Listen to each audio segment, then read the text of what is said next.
तो अब ये मैं लिख रहा हूँ, अभी भी लिखता हूँ मैं। और अगर ये प्रोग्राम आपकी थोड़ी सी तवज्जो चाहिए होगी प्लीज़। अगर आप खामोशी से सुनेंगे अनवर मकसूद साहब को ठीक तो है, आप मज़ा उठाएंगे उसका। मतलब मुझे तो खुशी हो रही है, कोई तो शोर कर रहा है।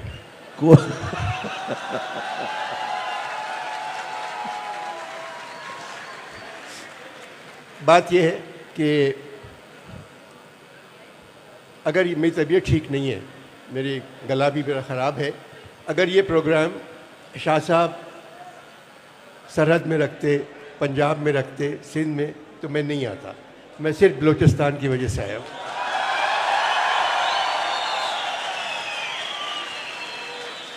और मैं आया हूँ सिंध से। वही मैं पूछना चाह रहा था, आप सिंध से आए हैं, बलूचिस्तान के लिए कोई पैगाम लेकर आए, कोई बात कहना चाहते हैं आप? जीएम सैयद जब सिंध से पहली मरतबा बलूचिस्तान आए तो उन्होंने कहा था, मैं एक मरतबा फिर सस्सी का पैगाम पुन्नों के लिए लाया हूँ, इस दफ़ा आप कबूल कर लें। तो मैं भी ये कहता हूँ कि इस दफ़ा मैं सस्सी का पैगाम लेके आया हूँ आप लोगों के पास सिंध से। तो हम जिस दौर से गुज़र रहे हैं ये मुश्किल दौर है, महंगाई है, परेशानी है, मगर चंद लोगों को उम्मीद है कि हालात ठीक हो जाएंगे। अब वो चंद लोग नज़र नहीं आ रहे मुझे। जैसा कि आपने कहा कि वो चंद लोग हैं, मगर उम्मीद है। सबसे अच्छी बात यह है कि उम्मीद है कि हालात इंशाल्लाह अच्छे हो जाएंगे और इंशाल्लाह। जब तक शाह साहब मौजूद हैं हमारे दरमियान, जी, वो इस तरह के हंगामे कराते रहेंगे। जनाब शाह साहब के लिए बहुत भरपूर तालियां जनाब। और ये वाकई ये शाह साहब की काविशें हैं जिसकी वजह से मेरा तो पहली दफ़ा आना हो रहा है बलूचिस्तान और ख़ास तौर से क्वेटा। बड़ा अच्छा लगा, इतने रंग के गुलाब मैंने आज तक नहीं देखे थे जितने रास्ते में देख लिए, और यहाँ भी आप लोग गुलाब की तरह खिल रहे हैं इस वक्त। अनवर साहब, जो सबसे मज़ेदार बात, बहुत से आपके फैंस आपसे गिला करके बैठे हुए हैं। वो कहते हैं एक अरसा हो गया है आपने टीवी के लिए कुछ लिखा नहीं है, कोई ड्रामा नहीं लिखा, क्या वजह है उसकी, क्यों? अदनान, मैं मज़ाह लिखता था ज़्यादातर, मगर अब मज़ाहिया ड्रामे सूबाई और नेशनल असेंबली में हो रहे हैं, तो उनको देख देख के मैं वैसे ड्रामे तो नहीं लिख सकता, तो इसलिए मैंने थोड़ा वक्फा दिया है। नहीं, आप गाए बगाए आप स्टेज के लिए तो लिखते रहे हैं। बहुत सारे ऐसे प्रोग्राम्स भी आए जिसमें आप ही का ड्रामा था, आंगन टेढ़ा, बा मुलायजा, बादब बा मुलायजा, अलिफ नून, 50-50। ये तंज़ मिज़ा एक माशरे के साथ जुड़ा रहता है। अब ऐसा क्यों कि ख़त्म होता जा रहा है ये? अदनान वापस आएगा। एक थोड़ी तहज़ीब की कमी हुई है, इंशाल्लाह हालात बदलेंगे, दिन सुधरेंगे तो वो तहज़ीब कलम में भी आ जाएगी, फिर लोग लिखेंगे। जनाब ये बताइए, मैंने अक्सर आपको स्याह रंग में देखा है, हमेशा स्याह लिबास पहनते हैं, उसकी वजह क्या है?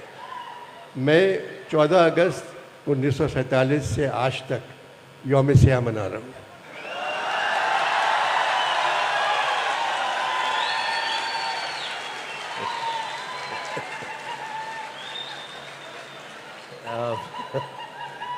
इसका जवाब तो आपको मिल ही गया है। खैर, मैं बिल्कुल इस माहौल को चेंज करते हुए कुछ और सवाल करता हूँ, क्योंकि आप कहीं और निकल जाएंगे, मैं चाहता हूँ वहाँ ना जाएं आप। ये बताइए, कोई खेल पसंद है, खेल खेलते हैं? क्रिकेट खेलता था। अच्छा। हाँ, मगर बहुत अच्छी खेलता था। मैं मुश्ताक आसिफ इकबाल के साथ खेलता था, मगर चूँकि मैं ताल्लुक़ कराची से है इसलिए टीम में नहीं आया। आज की सिलेक्शन जो होने वाली है, जो अभी हम T20 वर्ल्ड कप खेलने जा रहे हैं, क्या उम्मीद है आपकी उससे? उम्मीद तो मेरे ख्याल में मैं दुआ कर रहा हूँ कि ना हो। ना हो, उसकी वजह? उसकी वजह यह है कि पाकिस्तानी टीम को बहुत दूर से आना पड़ेगा। वेस्ट इंडीज़ बहुत दूर है। अब जो T20 है ना, उसकी अप्रोच बदल गई है। अगर आप इंडिया अभी PSL देख रहे थे, 290 रन, 280 रन, वो जो पहले 6 ओवर है ना, उसके अंदर 80 रन बन जाते हैं। हमारे यहाँ सैम अयूब को शौक़ है जल्दी आउट होने का। एक छक्का मार के वो फिर फ्लिक करता है, वो सीधी कैच। बाबर आजम कल के मैच में 3 बॉलों पे 3 छक्के मारे, बहुत बड़ा प्लेयर। बाबर आजम इस वक्त सबसे अच्छा प्लेयर है, मगर अप्रोच T20 वाली नहीं है। तो आपको लगता है कि इस T20 में पाकिस्तान के हालात वैसे नहीं होंगे जैसे होने चाहिए? देखिए, हमको हर मैच अल्लाह जिताता है और इंज़माम, यूसुफ जी, और मुश्ताक, सकलैन, ये सब अल्लाह से करीब हैं।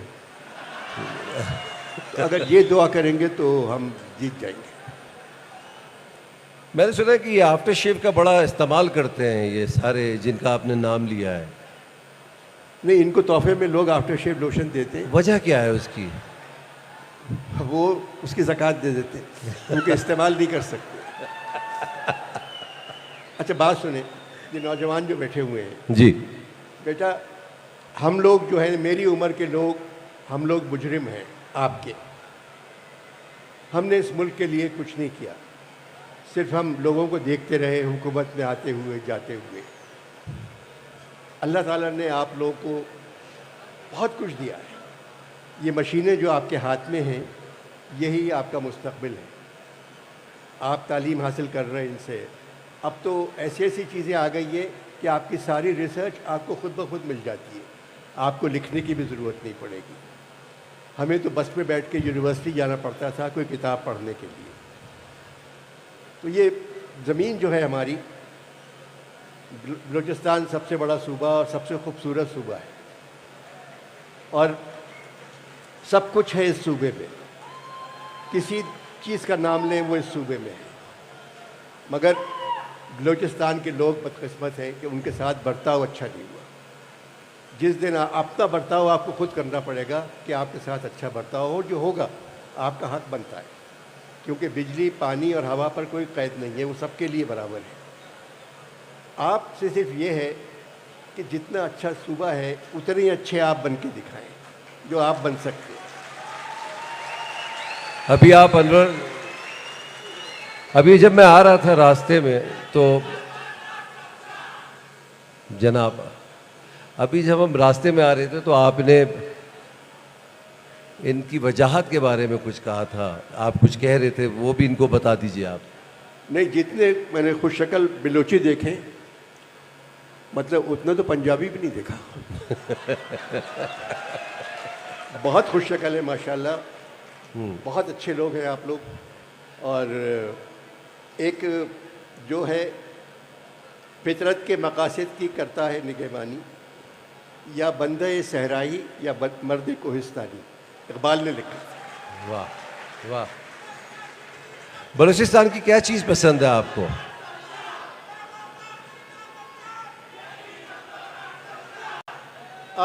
बात सुने, अभी हम लोग आज़ाद हैं।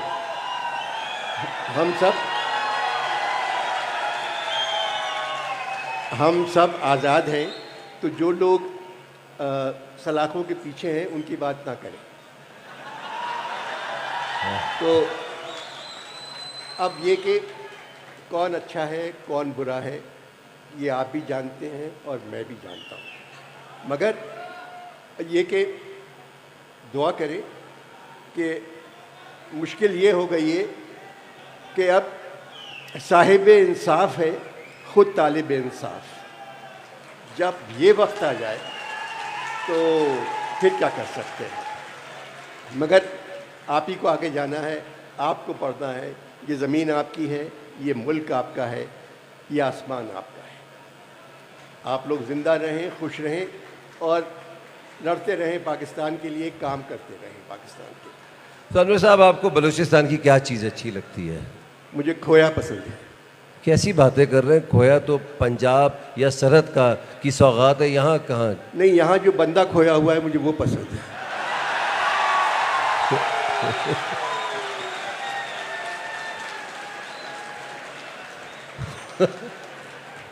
मैं आपसे कोई सीधा सवाल करता हूँ, आप उसका टेढ़ा जवाब दे देते हैं। अनवर मकसूद इसीलिए जाने जाते हैं, पहचाने जाते हैं। इकबाल ने कहा था कि मैं के मेरी गज़ल में है आतिश रफ्ता का सुराग, मेरी तमाम सरगुज़िश्त खोए हुओं की जुस्तजू। वाह। ये इकबाल ने कहा था। अरे साहब, थोड़ा सा सिलसिला चेंज करते हैं। ये आपका इस तरफ सिलसिला आना कैसे हुआ? क्योंकि जहाँ तक मुझे इल्म है, आप बैंक में पहले गए थे और बैंक छोड़ के आप इस तरफ कैसे आ गए?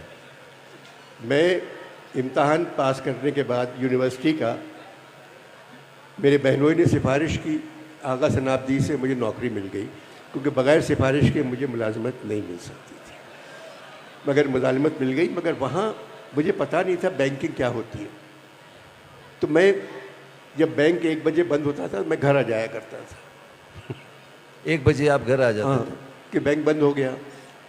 1 महीने बाद मेरी शिकायत गई, तो मुझे मालूम हुआ कि असली काम 1 बजे के बाद होता है। तो मैंने बैंक छोड़ दिया। मैं पेंट करता था, मैंने पेंटिंग से 1958 में मेरी पहली एग्जीबिशन हुई। अब भी मेरे घर का खर्चा मेरी तस्वीरों पे चलता है, मैं तस्वीरें बनाता हूँ और वो बाहर बिक जाती हैं सारी। फिर मैं टीवी की तरफ आया। ज़माना था भुट्टो साहब जाने वाले थे और कोई आने वाला था। जो आने वाला था वो बहुत दिन रहा। बहुत दिन रहा? हाँ। एक मरतबा एक प्रोग्राम में मुझे उन्होंने बुलाया, इमरान को ट्रिब्यूट दे रहे थे वो। इमरान वर्ल्ड कप जीत के आया था और इमरान ने रिटायरमेंट ले ली थी। तो उनके बेटे इजाजुल हक साहब मेरे पास आए कि वालिद साहब इमरान को ट्रिब्यूट देना चाह रहे हैं और आपको मेज़बान बनाना चाह रहे हैं। मगर वालिद साहब को पहले फ्रांस के सफ़ीर के पास जाना है, तो हमने उनसे कहा है कि पहले इमरान को आप गोल्ड मेडल दे दें, फिर चले जाएं। तो प्रोग्राम शुरू हुआ 7:30 बजे। 8:30 बजे उनको सफ़ीर के पास जाना था। मैंने बोलना शुरू किया तो वो 1 बजे तक बैठे रहे और प्रोग्राम के बाद मुझे बुलाया अपने घर। रावलपिंडी में घर था उनका, और एक बड़ी गाड़ी जिसमें पहले कहीं बैठा नहीं मैं, इसमें वायरलेस वगैरह लगे हुए, प्रेसिडेंट हाउस में गई है, ख़ुद निकल के आए बाहर, आइए अंदर। वहाँ सिद्दीक़ सालिक साहब, सारे जनरल जितने। उसके बाद उन्होंने कहा कि मैंने आपसे कहा था कि मुझे फ्रांस सफ़ीर के पास जाना है, आप 5 घंटे बकवास करते रहे। तो मैं 5 घंटे बैठा रहा। मैंने कहा सर आप कितने दिन के लिए आए थे? 90 दिन के लिए। 8 साल हो रहे, तो आपको तो आदत है देर तक बैठे। तो उन्होंने कहा आप में से किसी की हिम्मत है ये बात कहने की जो अनवर ने कही है? मैंने कहा नहीं सर, छोड़ दें। तो वहाँ एक ब्रिगेडियर साहब थे, वो गुस्से में आ गए। उन्होंने मेरा गिरेबान पकड़ा है। हाँ, कहने लगे आपको हम बुलाते हैं, आप बॉर्डर क्रॉस कर जाते हैं। तो मैंने कहा सर तनख्वाह आपको मिलती है बॉर्डर क्रॉस करने की, जब आपसे नहीं होता तो मैं करता हूँ। मगर मैं जान देता हूँ उन सिपाहियों पर जो हमारी खातिर सरहद पे जाने दे रहे हैं। रोज़ाना आप पढ़ लें अखबार में कि क्वेटा में सरहद पर, पंजाब के बॉर्डर पर सिपाही शहीद हो रहे हैं। किस लिए? जो हमारे लिए कर रहे हैं। तो फौज हमारी ज़रूरत है। हमेशा मैंने ISPR के लिए बहुत काम किया है, मगर फौज को भी ये समझना चाहिए हम भी उसकी ज़रूरत है। जब हम नहीं रहेंगे तो फिर वो किस पे हुकूमत करेंगे? तो लिहाजा दोनों की दोस्ती बहुत ज़रूरी है और 76 बरस से चली आ रही है। एक फ़िज़ा ऐसी मुकद्दर हो गई है जिसमें ये एहसास हो रहा है कि ठीक नहीं हो रहा है। इंशाल्लाह सब ठीक हो जाएगा। इंशाल्लाह इंशाल्लाह। अभी सऊदीया के वली अहद ने आने से मना कर दिया यहाँ। अब मुझे लग रहा है सब ठीक हो जाएगा इंशाल्लाह। मैं आपका एक नाम आते ही एक और साहब का नाम याद आता है जहन में, मरहूम मोइन अख्तर साहब। मोइन अख्तर, क्या बात है जी। आपने लूज टॉक एक अरसे तक किया उनके साथ। मैंने studio 2.5, studio 3:15, studio 4:45, show time, Anwar के साथ। अनवर मैंने 32 बरस काम किया मोइन। जहाँ ये इतने तंज़ो मिज़ा के और उतना एक serious play, half plate. Moin के साथ मैंने 11 प्लेस किए, मगर मोइन को स्क्रिप्ट चाहिए था। अदाकार बहुत बड़ा था, बिल्कुल। उसे स्क्रिप्ट मिल जाए, अच्छा स्क्रिप्ट है तो मोइन से अच्छा अदाकार आपको नहीं मिलेगा। मैं कहता हूँ कि हिंदुस्तान पाकिस्तान में मोइन के लेवल का कोई एक्टर नहीं था। क्या यही वजह है कि मोइन नहीं है तो वो स्क्रिप्ट भी आप नहीं लिख रहे किसी और के लिए? अगर मोइन नहीं है, अल्लाह उनको जवाए रहमत में जगह अता फरमाए, अगर वो नहीं है तो आपने लिखना भी छोड़ दिया क्योंकि अब वो नहीं है। ये मैं बार बार आपसे सवाल कर रहा हूँ। मोइन से अच्छे एक्टर मिल गए मुझे। आप चाहते नहीं है कि ये टीवी के लिए कुछ लिखें? जरा और जोर से तालियां बजाएं ताकि मुझे मोइन से अच्छा एक्टर मिल गया है। आजकल बेकार है वो, तो अगले हफ्ते से मैं उनके साथ रिकॉर्डिंग कर रहा हूँ। अरे वेरी गुड। आप ये सरप्राइज रखना चाहते हैं? नहीं, आप पूछ लें। बताइए। शेख रशीद साहब हैं, वो अदाकार हैं? वो बहुत अच्छे अदाकार हैं और मेरे स्क्रिप्ट पे बहुत अच्छा काम करेंगे। अच्छा, बात ये है कि ये अदबी प्रोग्राम है जी जी। और कोयटा में हो रहा है, और ऐसा हुजूम ना मैंने इस्लामाबाद में देखा, ना कराची में देखा, ना लाहौर में देखा।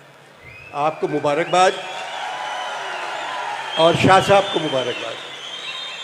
शाह साहब को मुबारकबाद कि उन्होंने, शाह साहब एक अजीब व गरीब आदमी है।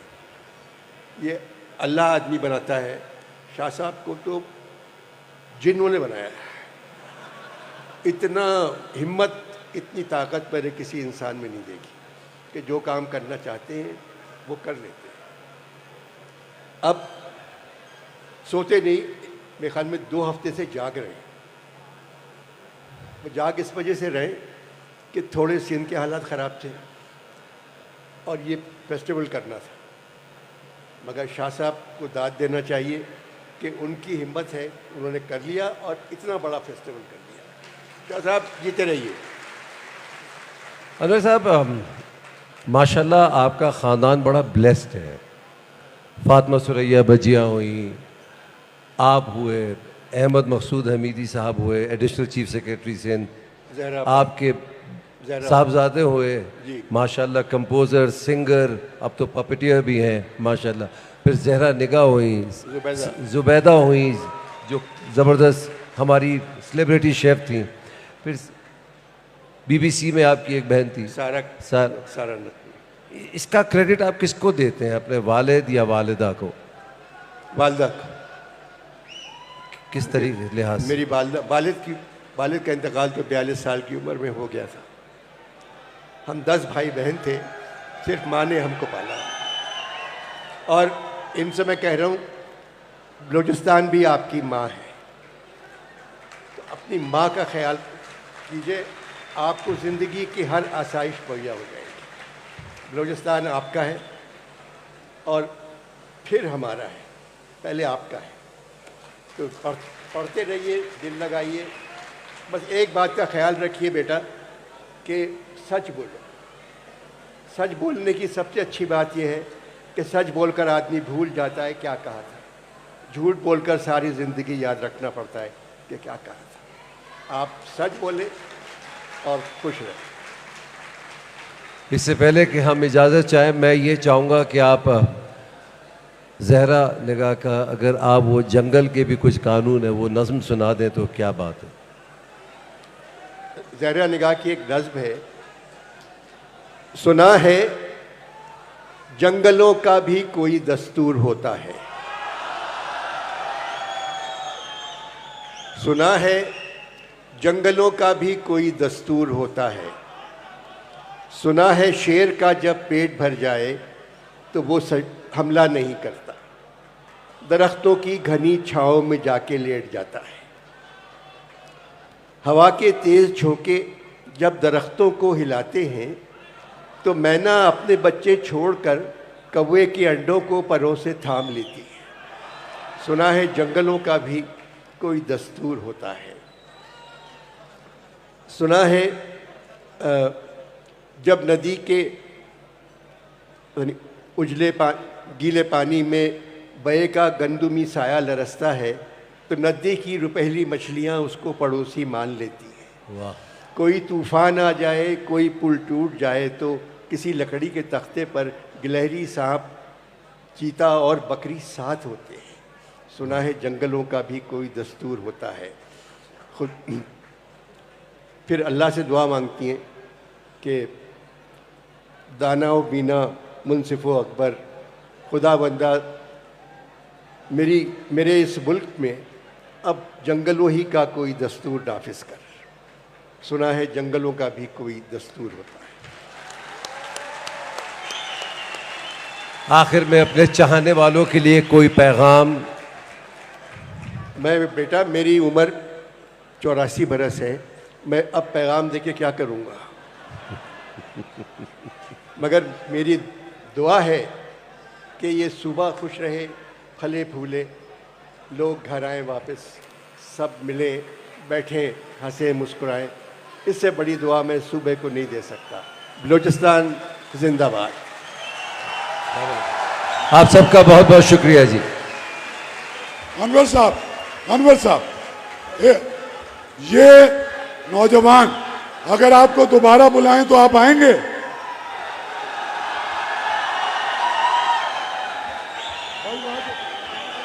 अगर दोबारा बुलाएं तो मैं जाऊंगा ही नहीं। कोयटा में ही रहेंगे। बहुत बहुत शुक्रिया अनवर साहब। Adnan, thank you so much. निकल जाए।